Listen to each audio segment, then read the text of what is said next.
রাত গভীর, শহর নিস্তব্ধ। হঠাৎ বাতাসে ভেসে আসে এক অদ্ভুত গন্ধ। গন্ধটা রক্তের, গন্ধটা মৃত্যুর। 28 বছর আগে যা ঘটেছিল তা শুধু একটা দুর্ঘটনা ছিল না, তা ছিল মানবতার বিরুদ্ধে এক নীরব যুদ্ধ। এক ভাইরাস যার রাগ ছিল আগুনের মতো, যার ছোঁয়া মনেই পাগলামো, হিংস্রতা আর মৃত্যু। মানুষ আর মানুষ নেই, তারা এখন ছায়া। আধারে ঘুরে বেড়ায় শুধু এক ফোঁটা রক্তের খোঁজে। বেঁচে থাকা এখানে সহজ নয়, কারণ প্রতিটা ধাপ, প্রতিটা নিঃশ্বাস হয়ে উঠতে পারে তোমার শেষ। এই শহর এখন জেলখানা নয়, এটা একটা বিশাল কবরখানা, যেখানে লাশরা হাঁটে আর জীবিতরা লুকিয়ে থাকে। 28 বছর পর যখন সবাই ভেবেছিল দুঃস্বপ্নটা শেষ, ঠিক তখনই সে ফিরে এলো, আরো হিংস্র, আরো ছলনাময় রূপে। তুমি কি প্রস্তুত? কারণ এই গল্পে নায়ক বাঁচে না, এখানে শুধু সময় চলে আর ছায়ারা এগিয়ে আসে ধীরে ধীরে।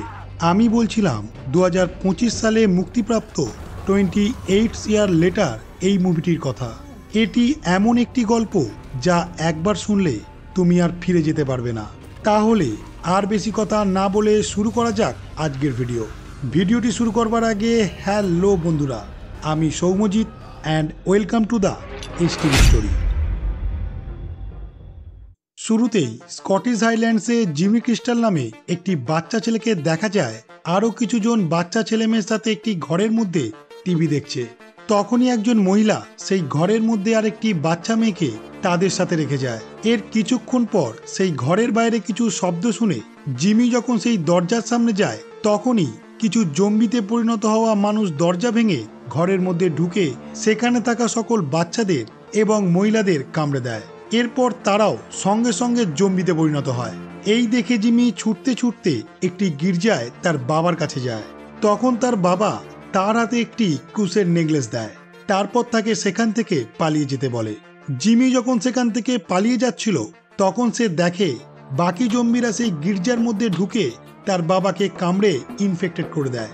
দৃশ্য পরিবর্তন হলে দেখা যায় 28 বছর পরের ঘটনা, যখন ইউরোপ থেকে রেজ ভাইরাস নির্মূল করা হয়েছে আর ব্রিটিশ দ্বীপপুঞ্জ অনির্দিষ্ট কালের জন্য কোয়ারেন্টাইনে রয়েছে এবং খুব কম মানুষই বেঁচে আছে। যারা বেঁচে ছিল তারা লিন্ডিসফার্ন নামক একটি দ্বীপে বসবাস করত। সেখানে ভালোভাবে বেঁচে থাকার জন্য তারা নিজেরাই তাদের যাবতীয় কাজ সবাই মিলে একসাথে করত, যেমন মাছ ধরা, নিজেদেরকে রক্ষা করার জন্য তীর তৈরি করা, এই রকম যাবতীয় কাজ। এরপর এই দ্বীপে জেমি নামে একজন মানুষ এবং তার ছেলে স্পাইককে দেখতে পাওয়া যায়। তারা কোথাও যাওয়ার জন্য তৈরি হচ্ছিল এবং বেরোনোর আগে তারা যখন ব্রেকফাস্ট করছিল, তখনই তাদের ওপর ঘর থেকে একটি মহিলার চিৎকার শুনে তারা উপরে যায় আর সেখানেই দেখা যায় জেমি স্ত্রী ইসলাকে, যে অসুস্থ আর তার এমন একটি রোগ হয়েছে যার জন্য সে মিনিটে মিনিটে সবকিছু ভুলে যায়। ইসলা জেমির কাছ থেকে জানতে পারে সে এখন তার ছেলে স্পাইককে নিয়ে মূল ভূখণ্ডে যাবে, মানে যেখান থেকে তারা কয়েক বছর আগে নিজেদের প্রাণ বাঁচিয়ে এই দ্বীপে চলে এসেছিল। এখন সে তার ছেলেকে সেখানে নিয়ে যাচ্ছে কিভাবে শিকার করতে হয়, বা এর বাইরের দুনিয়া কেমন ভয়ঙ্কর সেটা জানতে, বা কিভাবে এই জম্বিদের হাত থেকে নিজেকে রক্ষা করে বাঁচতে হয় সেটা শেখাতে। এই কথা শুনে ইসলা তার ছেলেকে একদমই ছাড়তে রাজি নয়, কিন্তু ওই যে বললাম, তার এমন একটা অসুখ সে মিনিটে মিনিটে সবকিছু ভুলে যায়। তাই তার ছেলে কিছুটা সময় পর তার মাকে বলে সে এখন স্কুলে যাচ্ছে, আর এই শুনে তার মা তাকে যেতে দেয়। তারপর সে ঘুমিয়ে পড়ে। এরপর জেমি আর স্পাইক যখন সেই ভূখণ্ডে যাওয়ার জন্য বাড়ি থেকে বের হয়, তখন দেখা যায় সেই দ্বীপের সকল মানুষ তাদেরকে উৎসাহ দিচ্ছে, কেউ আবার ফুল দিয়ে অভ্যর্থনা জানাচ্ছে। এই সব দেখে বোঝাই যাচ্ছিল যে তারা কতটা বীরত্বের কাজ করতে যাচ্ছে এবং সাহসিকতার প্রমাণ দিতে যাচ্ছে। এরপর তারা দুজন সেই দ্বীপ থেকে বাইরে বেরোনোর গেটে এসে হাজির হয়। তখন সেই গেটে পাহাড়ে থাকা কয়েকজন মানুষ তাদের জানায় এই দ্বীপ থেকে ভূখণ্ডে যাওয়ার জন্য সমুদ্রের মাঝখান দিয়ে একটি রাস্তা আছে, যেটি দিনের বেলায় একবার জল নেমে গেলে রাস্তাটা বের হয়, আর সন্ধ্যার সময় একবার জল নেমে গেলে আর একবার রাস্তাটি বেরোয়। তো এই দুটো সময় তারা যেন মাথায় রাখে, আর সন্ধ্যা নামার আগেই তাদেরকে এখানে ফিরে আসতে হবে। এরপর সেই ভূখণ্ডে যাওয়ার জন্য তাদেরকে গেট খুলে দেওয়া হয়, আর তারা দুজন পিঠে তীর নিয়ে হাঁটতে শুরু করে ভূখণ্ডের দিকে। আর সেই সময় কিছু দৃশ্য দেখানো হয়। যখন সেই ভূখণ্ডে পুরোটাই জম্বিরা অ্যাটাক করেছিল, তখন একটা সময় এই তীরের মাধ্যমে সেই ভূখণ্ডে থাকা অনেক জম্বিকেই মারা হয়েছিল। মূল ভূখণ্ডে ঢোকার আগে জেমি নানা রকম কিছু শব্দ শুনে স্পাইককে নিয়ে একটু দাঁড়িয়ে যায়। তারপর সে তার ছেলেকে নিয়ে জঙ্গলের মধ্যে যায় এবং সেখানে সে স্পাইককে এক ধরনের জম্বি দেখায়, যারা খুব ধীর গতিতে নিস্তব্ধে মাটিতে হামাগুড়ি দিয়ে চলাফেরা করে আর মাটিতে থাকা পোকামাকড়কে বেঁচে থাকে। জেমি স্পাইককে বলে এই ধরনের জম্বিকে মারতে হলে তাদের ঘাড়ে তীর দিয়ে মারতে হয়, আর সে যেন এখন একটা তীর দিয়ে সেই জায়গায় মেরে একটা জম্বিকে হত্যা করে। স্পাইক সেটা করতে রাজি হয় না, কিন্তু তার বাবা জোর করায় একটা সময় সে তীর দিয়ে সেই জম্বিটাকে মেরে ফেলে।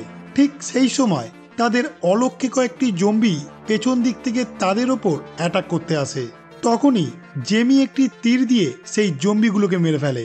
এই সব দেখে স্পাইক একটু ভয় পেয়ে যায়, কিন্তু তারপরেও জেমি তাকে অ্যাপ্রিসিয়েট করে, যেহেতু সে প্রথমবারের চেষ্টায় তার কাজে সফল হয়েছে।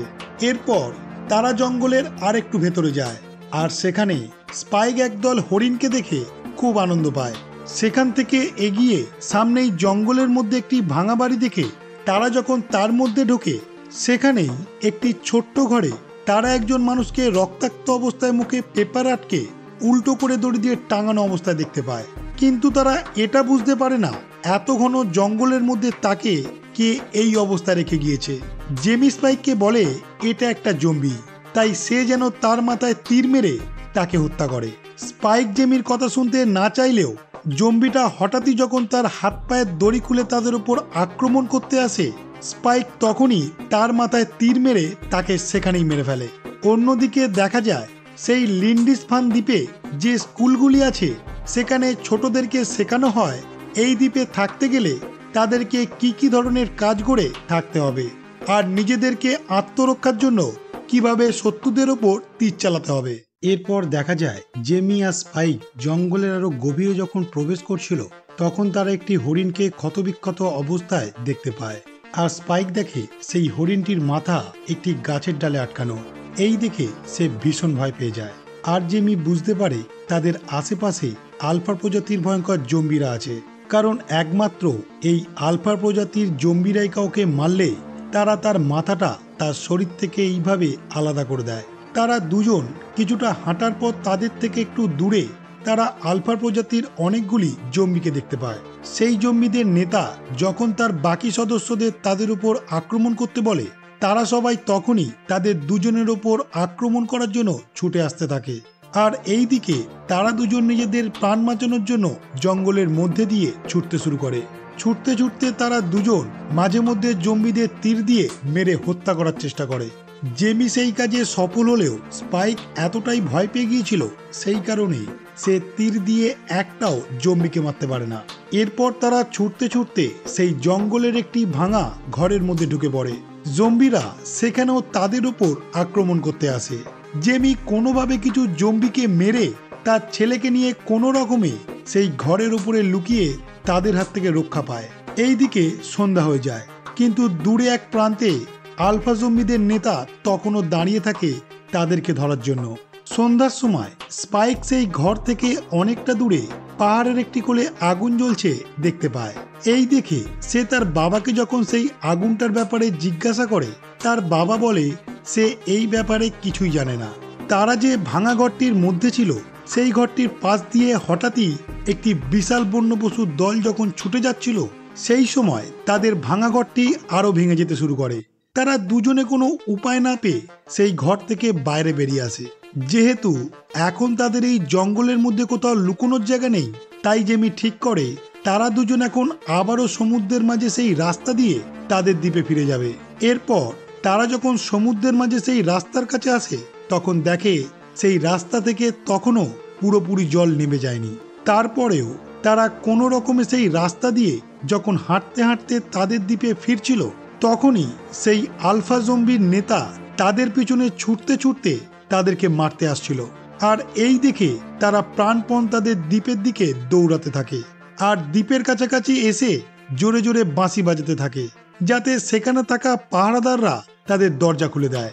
বাঁশির শব্দে সেখানে থাকা পাহারাদাররা যখন সেই আলফাটিকে দেখতে পায় তখনই তারা একটি মশালে আগুন দিয়ে তার গায়ে মারে, আর তখনই আলফাটি সেখান থেকে পালিয়ে যায়। আর তারপর তারা দুজন সেই গ্রামের মধ্যে যখন ফেরে, তাদের ফিরে আসার আনন্দে সেই গ্রামে একটি উৎসবের আয়োজন হয়। আর সেখানে জেমি তার ছেলের ব্যাপারে অনেক ভালো ভালো কথা বলতে থাকে। সে যেটা করেনি সেটাও সে বানিয়ে বানিয়ে বলতে থাকে। এরপর স্পাইককে গোটা গ্রামবাসীরা কাঁধে নিয়ে আনন্দ করতে থাকে তার সাহসিকতার জন্য। সেই পার্টিতে স্পাইক তার বাবাকে অন্য একজন মহিলার সঙ্গে অন্তরঙ্গ হতে দেখে অনেকটাই কষ্ট পায়। তারপর সে একাই বাড়ি ফিরে আসে। বাড়ি ফিরে সে তার বাবার বন্ধু স্যামকে জিজ্ঞাসা করে সে ওই জঙ্গলের মধ্যে দূরে একটি জায়গায় আগুন জ্বলতে দেখেছিল, সেটা কি সে জানে? তখন স্যাম তাকে বলে সেখানে একজন ডাক্তার থাকে যার নাম ইয়ান কেলসন। এটা শোনার পর স্পাইক মনে মনে অনেক রেগে যায়, কারণ তার বাবাই একদিন তাকে বলেছিল এখানে আশেপাশে কোনো ডাক্তার না থাকার কারণে সে তার মায়ের ট্রিটমেন্ট ঠিক মতো করাতে পারছে না। এরপর মনে রাগ নিয়ে সে তার মায়ের কাছে গিয়ে শুয়ে পড়ে। পরের দিন সকালে জেমি যখন বাড়ি ফেরে তখন স্পাইক তাকে জিজ্ঞাসা করে সেই জঙ্গলে ইয়ান কেলসনের কাছে সে কেন তার মাকে ট্রিটমেন্ট করায়নি। এই শুনে জেমি তাকে বলে একবার সে আর তার দুজন বন্ধু মিলে সেই ডক্টরের কাছে গিয়েছিল, কিন্তু তারা দূর থেকে লক্ষ্য করেছিল সেই ডাক্তার অনেকগুলি মৃতদেহ এক জায়গায় রেখে সেইগুলোকে এক এক করে আগুনে পুড়োচ্ছে। এই দেখে তাদের মনে হয়েছিল সে একজন পাগল মানুষ, আর এই জন্য তারা সেখান থেকে পালিয়ে এসেছিল। এই কথা শোনার পর স্পাইক জেমিকে বলে সে মিথ্যা কথা বলছে। ঠিক কাল রাতে সে যে মেয়েটির কাছে ছিল তার জন্যই সে তার মায়ের ট্রিটমেন্ট করায়নি। এই শুনে সে রাগের মাথায় তাকে একটি চড় মেরে ফেলে। এরপর স্পাইক ঠিক করে সে একাই তার মাকে নিয়ে সেই ডক্টর কেলসনের কাছে যাবে। তাই একদিন সকালে স্পাইক তাদের দ্বীপের একটি জায়গায় আগুন ধরিয়ে সেই দ্বীপের গেটে পাহারায় থাকা পাহারাদারদের সেখানে যেতে বাধ্য করে। আর গেট ফাঁকা পেতেই সে তার মাকে নিয়ে বেরিয়ে পড়ে মূল ভূখণ্ডের দিকে। এরপর তারা দুজন জঙ্গলের গভীরে আস্তে আস্তে প্রবেশ করে। আর রাত হয়ে যাবার কারণে তারা সেখানে একটি ভাঙা ঘরের মধ্যে রাত কাটাবে ঠিক করে।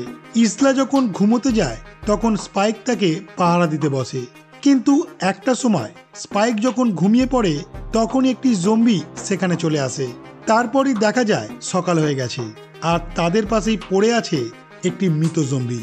এই দেখে তারা দুজনই ভয় পেয়ে যায়। জম্বিটাকে কে মারলো এটাও তারা বুঝতে পারে না। আসলে জম্বিটাকে রাত্রেবেলা ইসলাই মেরেছিল। যেহেতু তার ভুলে যাওয়ার রোগ ছিল তাই সে সেটাও ভুলে গেছে। অন্যদিকে দেখা যায় সুইডিশ নৌবাহিনীর নাবিকরা যারা ন্যাটো কোয়ান্টাইনে টহল দিত তাদেরকে আলফা জম্বির একটি দল তাড়া করেছে। তারা নিজেদের প্রাণ বাঁচানোর জন্য অনেক জম্বিকে গুলি করে মেরে ফেলে, কিন্তু তারপরেও কিছু জম্বি অনেক সেনাকেই কামড়ে এফেক্টেড করে ফেলে। তিনজন সেনা কোনো রকমে নিজেদের প্রাণ বাঁচিয়ে সেখানেই একটি টানেলের মধ্যে ঢুকে পড়ে, কিন্তু সেখানে আলফা নেতা এসে আরো দুজন সেনাকে মেরে ফেলে, আর বাকি একজন কোনো রকমে সেখান থেকে পালিয়ে টানেলের বাইরে চলে আসে। স্পাইক আর ইসলা যখন একটি সর্ষে ক্ষেতের ওপর দিয়ে যাচ্ছিল তখনই কিছু জম্বি তাদের উপরে অ্যাটাক করে। তখন স্পাইক একটি জম্বিকে তীর দিয়ে মেরে ফেলে, আর বাকি জম্বিদের হাত থেকে বাঁচার জন্য তার মাকে নিয়ে সেখানেই একটি ঘরের মধ্যে ঢুকে পড়ে। সেই ঘরে এক ধরনের গ্যাস থাকায় তাদের সবারই নিঃশ্বাস নিতে কষ্ট হচ্ছিল। অনেক জম্বি যখন সেই ঘরের মধ্যে ঢুকে পড়ে তখন হঠাৎই সেই বেঁচে থাকা সেনা অ্যাডভিন ঘরের মধ্যে গুলি করে পুরো ঘরটায় আগুন জ্বালিয়ে দেয়, আর সেই আগুনে অনেক জম্বি মারা যায়। এরপর তারা দুজন কোনো রকমে সেই আগুন থেকে আর জম্বিদের হাত থেকে প্রাণে বেঁচে যায়। কিছু সময় পর অ্যাডভিন স্পাইককে এই দ্বীপের বাইরের পৃথিবীর সম্বন্ধে অনেক কিছু বোঝানোর চেষ্টা করে, কিন্তু সে কিছুই বুঝতে পারে না। তখন অ্যাডভিন তার মোবাইলে তার গার্লফ্রেন্ডের ছবি যখন তাকে দেখায়, সেই দেখে স্পাইক তাকে জিজ্ঞাসা করে তার গার্লফ্রেন্ডের কি কোনো রোগ আছে তাই এই রকম দেখতে লাগছে। আসলে সে সভ্য সমাজের সম্পর্কে কিছুই বুঝতো না, এটা অ্যাডভিন ভালো মতোই বুঝতে পেরেছিল। এরপর সেই জঙ্গলে একটি ভাঙা বাসের মধ্যে থেকে একটি মেয়ের চিৎকার শুনে ইসলা যখন সেখানে যায় তখন দেখে একটি মহিলা জম্বি প্রসব যন্ত্রণায় ছটফট করছে। আর এই দেখে ইসলা কোনো রকমে সেই জম্বিটার ডেলিভারি করায়। সন্তান জন্ম দেবার পর জম্বিটি যখন তাদের উপর আক্রমণ করতে যায় তখন অ্যাডভিন তাকে গুলি করে মেরে ফেলে। এরপর অ্যাডভিন ইসলাকে বলে সেই বাচ্চাটিকেও মেরে ফেলার জন্য, কারণ সেও একজন জম্বি, আর না হলে সে তাদের দুজনকে এখানেই মেরে ফেলবে। ইসলা যখন তাকে বারবার বোঝাতে চাইছিল যে বাচ্চাটি কোনো রকম ইনফেক্টেড নয়, তখনই পেছন দিক থেকে আলফা নেতা এসে অ্যাডভিনকে ওখানেই মেরে ফেলে। এই দেখে স্পাইক আলফাটিকে তীর মেরে যখন তার মাকে নিয়ে সেখান থেকে পালিয়ে যাচ্ছিল, তখন আলফাটি অ্যাডভিনের মাথাটা হাতে নিয়ে তাদের পেছনে আসতে থাকে, কারণ তার তীরেতে কিছুই হচ্ছিল না। তখনই দেখা যায় ডক্টর কেলসন সেখানে এসে ব্লোগান এবং মরফিন দিয়ে আলফা জম্বিটিকে এক রকমের শান্ত এবং অচেতন করে দিয়েছে।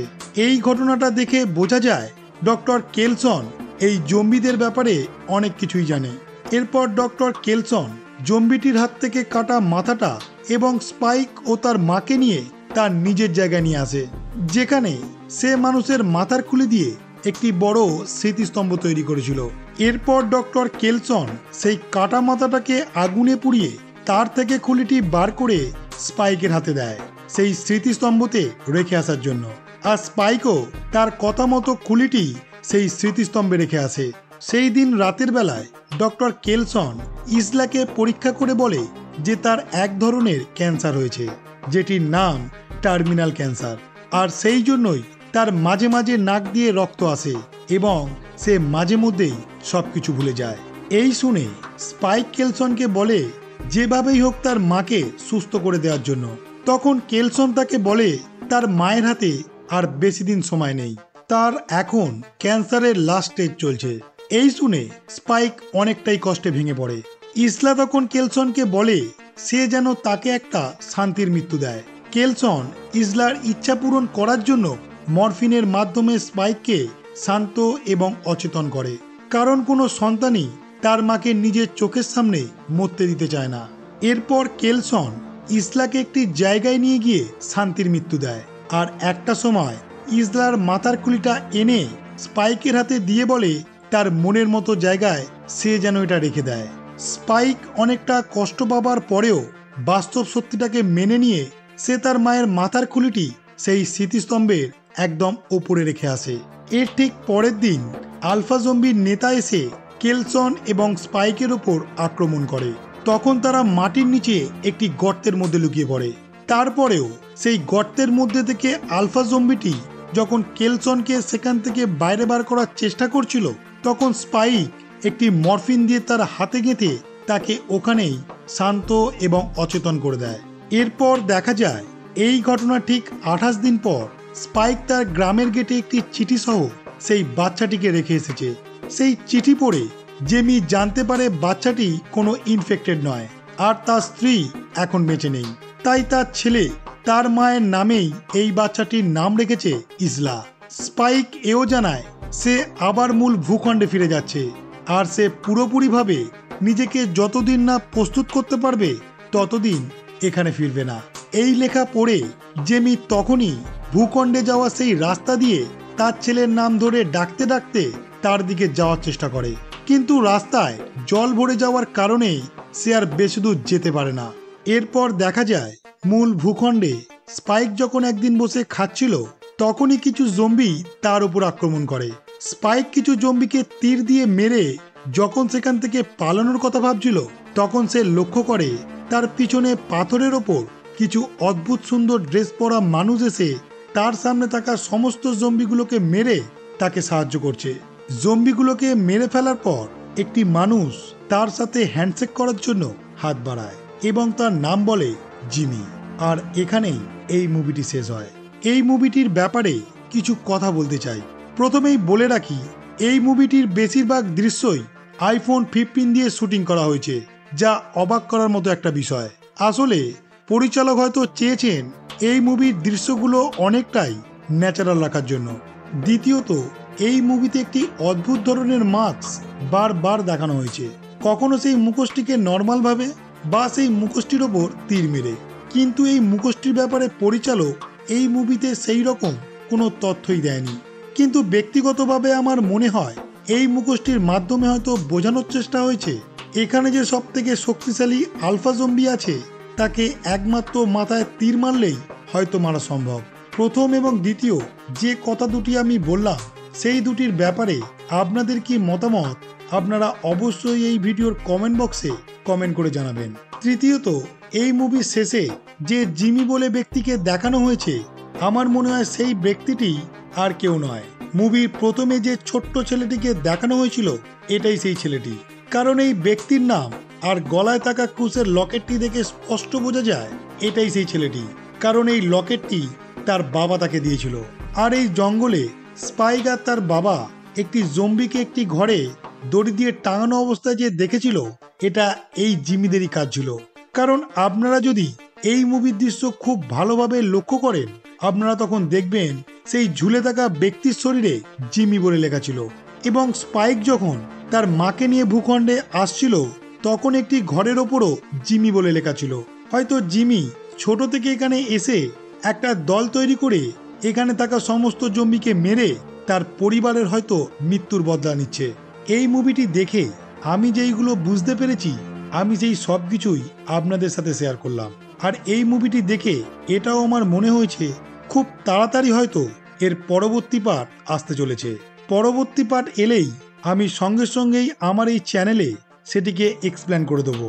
আর আজকের এই ভিডিওটি যদি আপনাদের ভালো লেগে থাকে তাহলে ভিডিওটিকে লাইক করুন, শেয়ার করুন এবং চ্যানেলটিকে সাবস্ক্রাইব করতে ভুলবেন না। ধন্যবাদ।